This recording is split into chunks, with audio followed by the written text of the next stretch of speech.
Someone needs to urgently guide Nnamdi Kanu on how to get a nation, not by lawlessness, Joe Igbokwe says.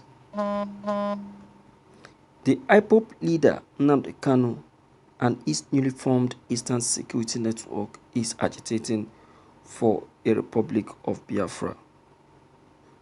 If both are truly serious and very keen about the glamour, then what Biafran agitators need to do is to establish themselves as a country. And how can they actualize their dreams without a bloodshed and lawlessness? Well, here we analyze 3 required steps needed to become an independent nation. 1. Work for independence. To become free, the new country must first satisfy every requirement by the international law rules that all countries must acknowledge and follow the 1933 Montevideo Conventions on Rights and Duties of States, declaring its intentions by following free and fair pathway to referendum. Another requirement that the country must exist within a clearly defined territory, have a permanent population, stating clearly the issues of citizenship and residency, as many Yoruba and Igbo people are presently working in the north and vice versa. As it is, neither Oduduwa nor Biafran currently have a government in place, as new country is required to have a government. 2. Attain recognition. A new country must be able to enter into good relationship with other countries and must be recognized by the international communities. Meanwhile, each existing state recognize a new country at its own discretion. But could Biafra be certain to be guaranteed recognition? And could their grievances be considered legitimate? Time will tell, Igbokwe claim. 3. Becoming member of the United Nations. It's sometimes very hilarious when the people want independence and continue to talk about the United Nations in their struggle. The United Nations asserts that it doesn't have any authority to recognize any state, country, or government, but being admitted into the United Nations goes a long way in helping to fast-track every recognition process by other member states. To apply for UN membership, the aspiring country needs to send their application along with declaration that they would follow the rules and regulations of the body, and later passed along to the Security Council, where it would get the affirmation votes of at least 9 of the 15-member council.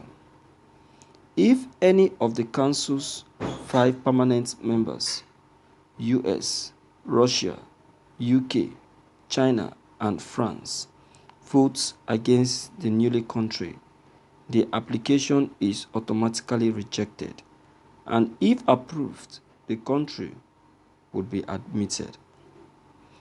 In other words, Chief Nnamdi Kanu should be guided on how to peacefully get a new country.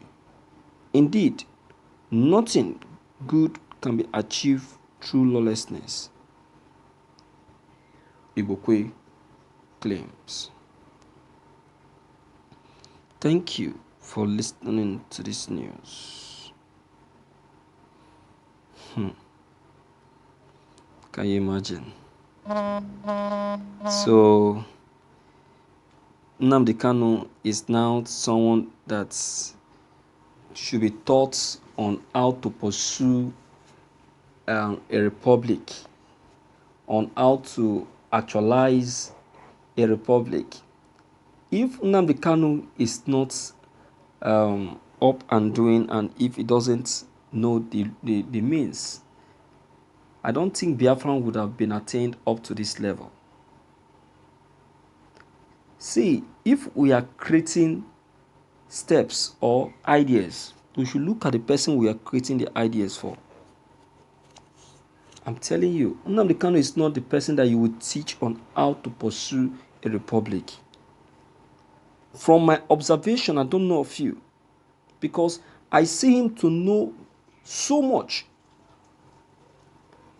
Let me tell you, one good means for you to pursue a republic is to know the ethics.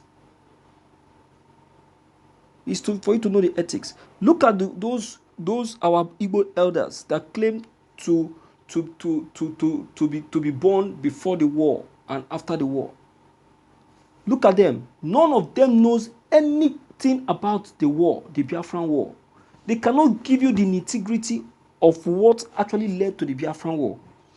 Nnamdi Kanu was born during the Biafran war. That same 1967 is when Nnamdi Kanu was born. And you cannot ask yourself, how come did he survive? How come did the little child survived it? How did he survive it? It's the glory of God. Because God has a mission for him. And that is why God made it possible for him to survive it. That's why God made it possible for him to scale through. Even while the little young ones are dying, and Kanu did not die of hunger. You see that? Let's forget the fact that the father was a king. If he want to die, he would have died. But God said that he's not going to die because he has an assignment for him. Since he was born during the war, God has said he is going to be the one to put an end to the war. He will still be the one to bring and restore that which actually led to the war. Do you understand? And that is just the humble truth. So, my dear viewers, don't get it twisted and don't be deceived. Okay, yes, these points listed are truth, but Nnamdi Kanu has more than these points. He knows all this, and all this he has followed. It's not by pride, and that is why the actualization of Biafran is already at the point of announcement. So please, my viewers, don't feel free to leave your comment below the comment box. Click on the subscription buttons as well as the bell buttons to receive more updates. Thank you.